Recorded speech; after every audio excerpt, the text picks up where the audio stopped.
From the National Newsroom of the Canadian Press, I'm Jason White.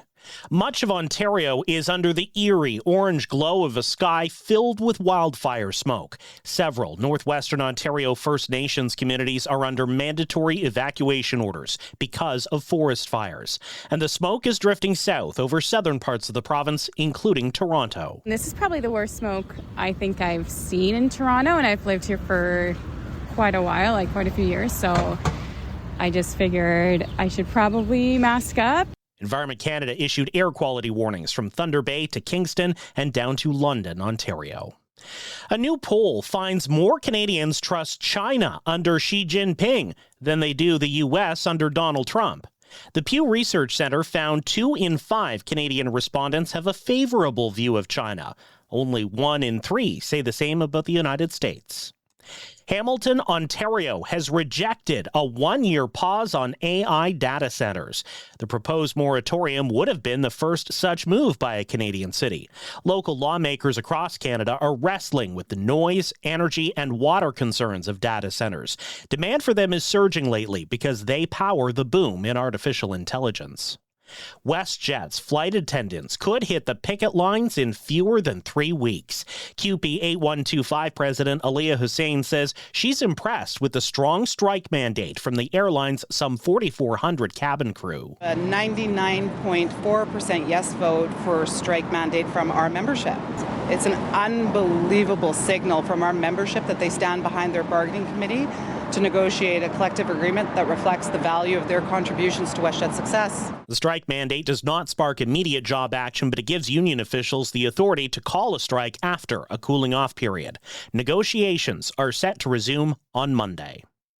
People who want to sponsor their parents or grandparents to come to Canada will have to wait until next year. The Immigration Department won't accept any more of those kinds of applications this year in an effort to manage the system and reduce wait times.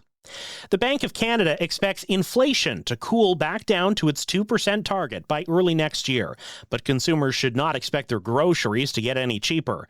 The central bank's new forecast today say higher fuel costs from the war in Iran are mostly contained at the gas pumps and the grocery store. TD Bank senior economist Leslie Preston says that does not mean consumers will get any deals. Economists in the Bank of Canada can talk about inflation pressures cooling over the next year, but I think it feels very different to Canadians at the grocery store, because we don't expect the price level to fall. The Bank of Canada held its benchmark interest rate steady today at 2.25% as confidence builds that the economy is recovering. This is the Canadian Press. In sports, defending champion Argentina rallied to beat England 2-1 today, reaching the World Cup final. Argentina will now play Spain on Sunday. Steve Yzerman has stepped down as general manager of the Detroit Red Wings after 7 seasons. The team failed to reach the playoffs during Yzerman's time at the helm. 2 all-Canadian matchups are on tap when the NHL regular season begins September 29th. The Montreal Canadiens will visit the Toronto Maple Leafs, and the Edmonton Oilers will welcome the Vancouver Canucks. Canada's women's sitting volleyball team moved closer to a berth in the 2028 Los Angeles Paralympics. They got a 3-0 win over Iran today in quarterfinal action at the World Championships in China. Canada next faces the U.S. in the semifinals tomorrow. And Norwegian rider Soren Verenskjold has sprinted to victory in the 11th stage of the Tour de France. Meanwhile, 4-time champion Tadej Pogačar increased his overall lead to 3.5 minutes. From the Canadian Press, I'm Jason White. Thanks for listening. Don't forget to follow and subscribe.